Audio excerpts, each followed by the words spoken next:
Yeah, better get her going. We got a last minute. Get to turn your mics on.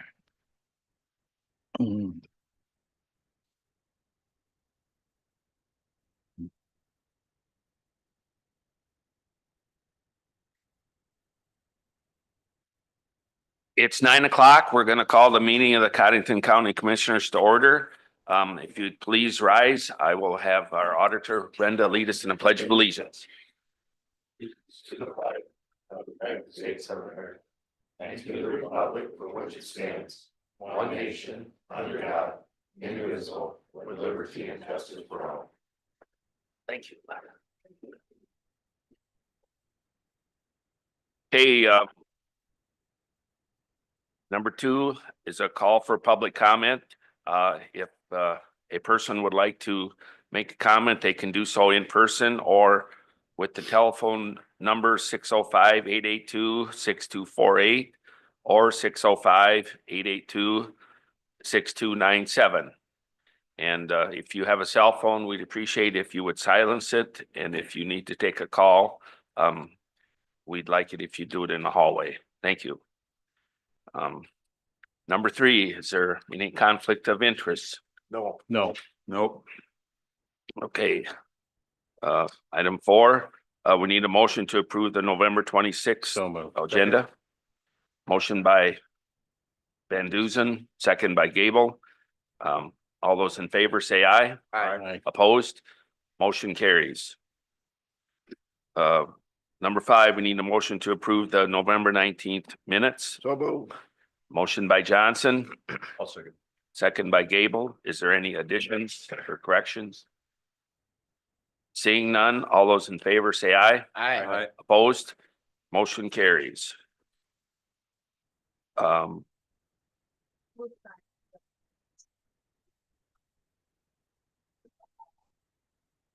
Okay, well, let's move down to our monthly reports. We'll have emergency management if Andrew wants to come up. All right, Andrew. Morning.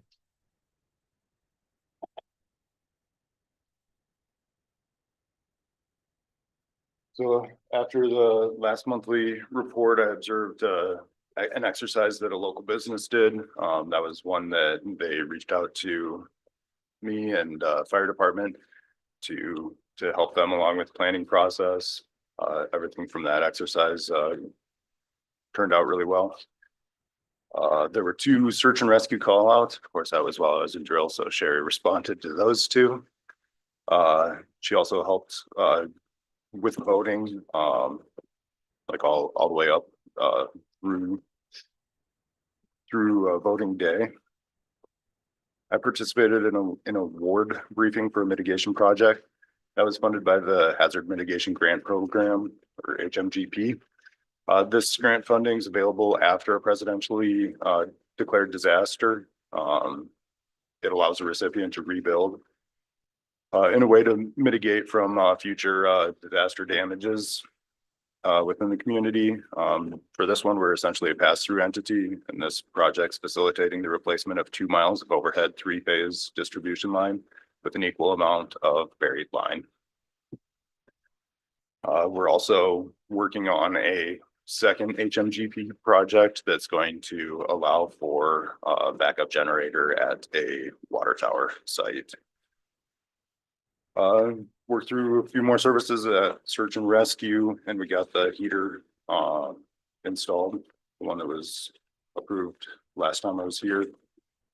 We had our local LEPC meeting. We had the election of officers. There's no change there. So Sherry's still the secretary treasurer. I'm still vice chair. Sherry's been working through credentialing cards for like she's recently completed the ones for fire department, municipal utilities, and the street department, Watertown Street Department. Sherry and I had a meeting with the Red Cross, just talking about facilities that we had available in the area that could be potential shelter locations. We've kind of always planned on the extension building being that. They're looking at getting memorandums in place, so they know exactly kind of what to expect, what each facility offers, because they're trying to establish, shelter locations that they can plan for on their side for our area. So like I passed those memorandums on to Steve, and we're likely gonna talk that over with Becky and kind of make sure that there's no concerns there. I didn't see anything that jumped out, but that way we can get those deconflicted, and ultimately it'll probably be like something that we have to bring up here. So for the overall approval. I attended the safety conference with Steve and Justin, and while I was there, Sherry got called out again. It was all three of them this month were vehicles in the water. So I guess pending your questions, that's all I have for you today. All right, thank you. All right, thanks, Andrew.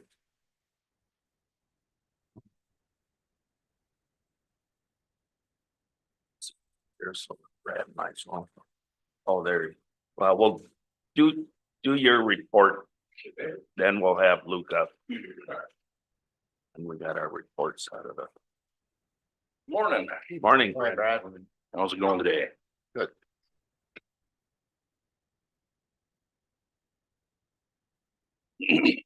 Grab one and pass them on down.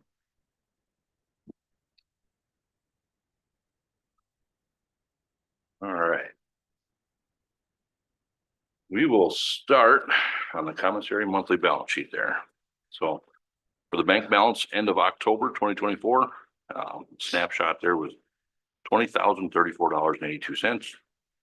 There was $3,060.44 in the lobby ATM booking kiosk for a grand total of $23,095.26. 26 cents. A breakdown of that money was $3,034.75 in resident balances. Commissary items and tax not dispersed, $3,012.19. And there was $17,048.32 in the bank. So for a grand total of $23,095.26. If you jump down to the bottom here, you'll see our commissary commission that we earned for commissary was $1,115.91. Phone commission, $1,825.27. And for the kiosk commissioner, $692.70 for a grand total of $3,633.88. Yeah, next page there, the checking account, the bank balance was $8,909.92 end of October. Copy fees collected, $16 worth. Sheriff's fees collected, $7,554.42. And warrant fees collected, $450 for a grand total of $8,020.42. Leaves our total at $889.50. Go to the last page there. You'll pull that up.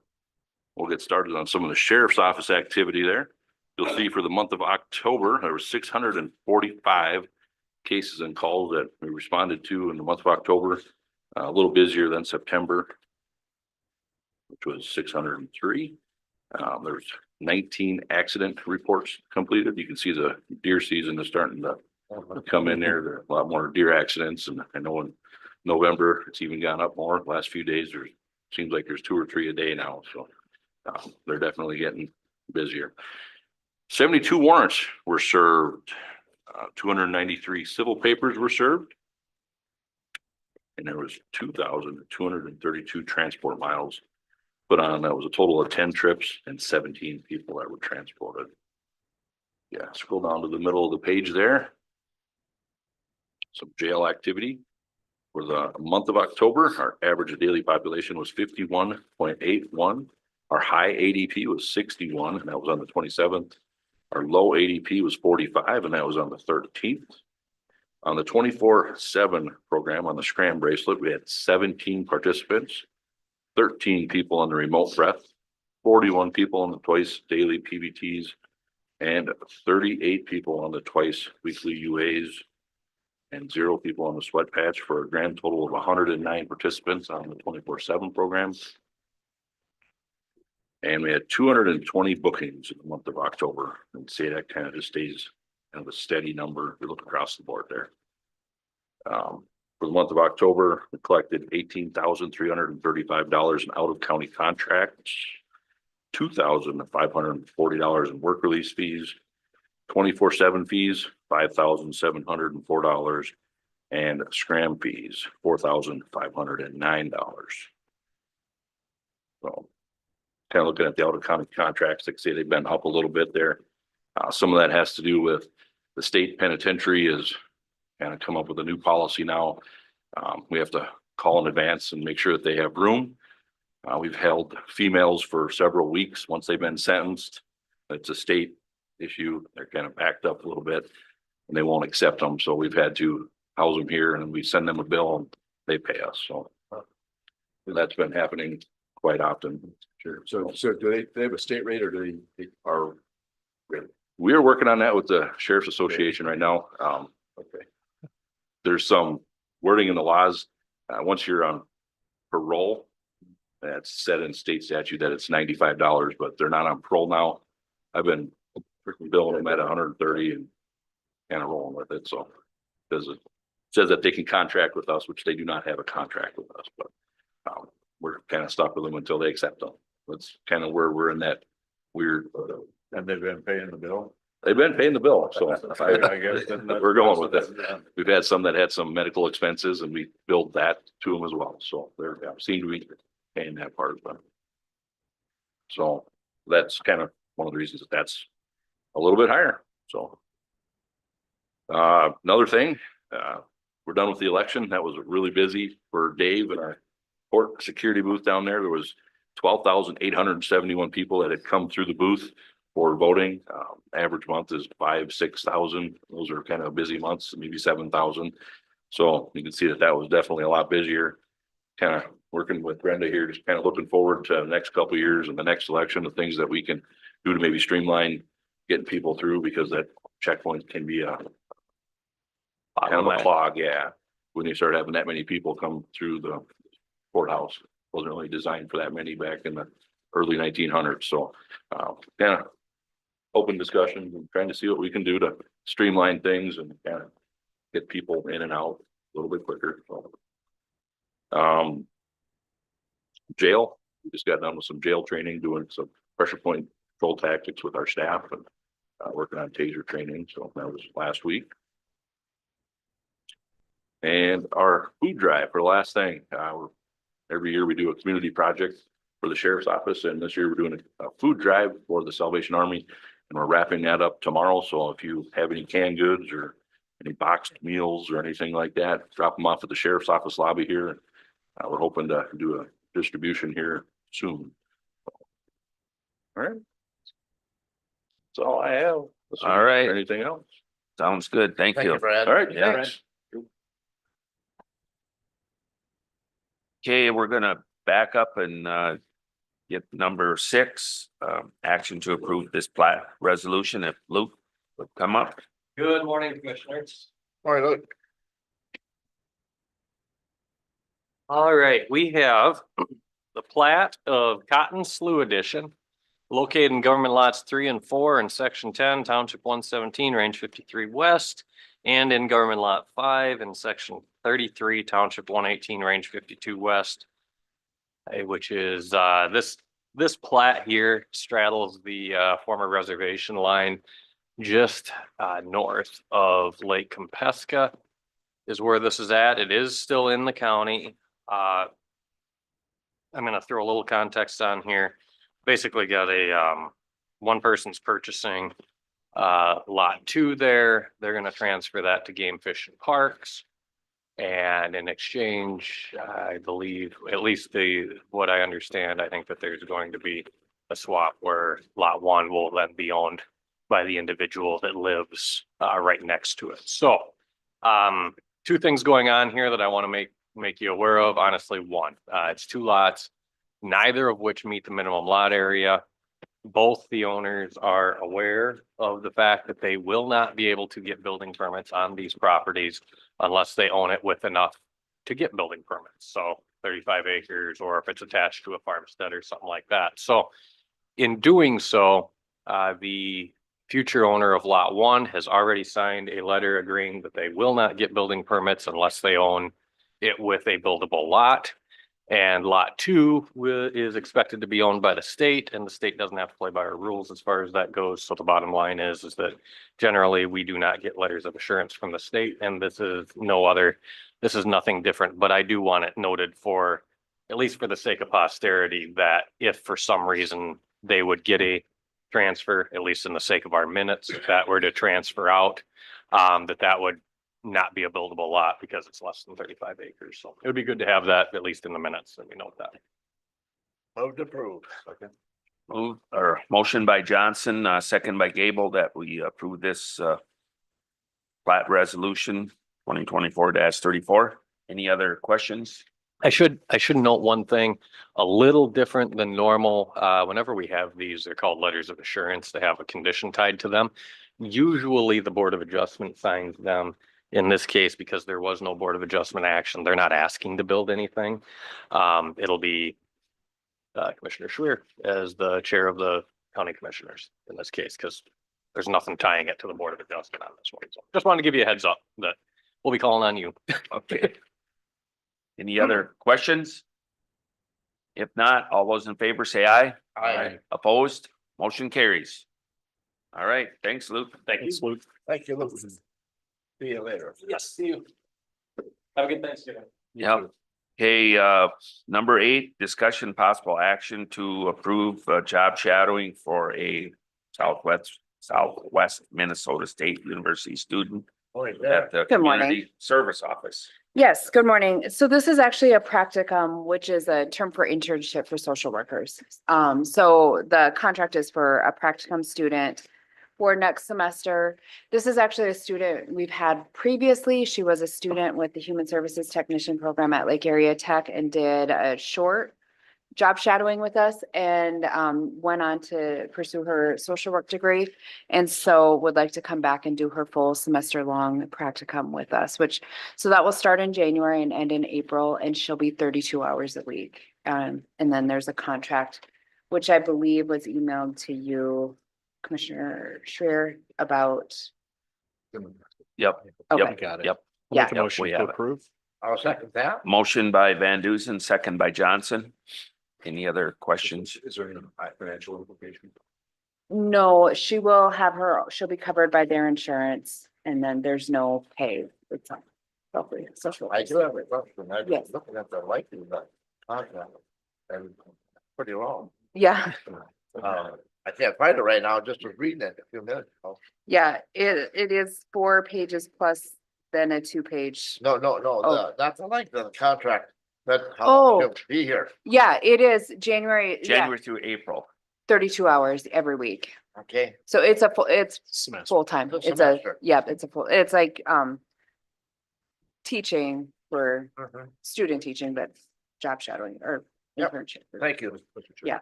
So do you have responsibility to give her grades and things or just? Mhm. I do have to supervise her. Well, I don't give her the grade. I give her the evaluation. And so, which gives her the grade. Yeah. Yeah, but she was great when she was with us the first time. So we're excited to have her with us. It's a win-win. for both. Yeah. Yeah. Any other questions? Seeing none, all those in favor say aye. Aye. Opposed? Motion carries. Thank you. All right, thanks, Sarah. Yep. You too. Okay, number 9, action to authorize chair to sign a 5-year security scanner maintenance contract. Steve, you want to explain that? Yes, this contract is for the scanner that's down by the security post. So I had reached out because they hadn't come this past year to do any service work on it. So they end up sending me a renewed contract for this. And so this has been a contract that was previously been in place when this got installed and so yeah, so this would be the contract for the service of this unit. This is a 5-year. Yes, this is a 5-year contract. Motion by Gable, Second. second by Van Dusen. Any other questions? So it is budgeted, right? Yes, And the amount is $24,875. yes, for the total of the 5 years. But it's broken down. Yep, it's broken down per year annually. 4,975. 4,000, yep, correct. So do you pay that 24,875 then for the 5 years, or do you pay it annually? Paid annually. Yep. Yep, with the first installment payment due after the signing. So it'll be on next month's.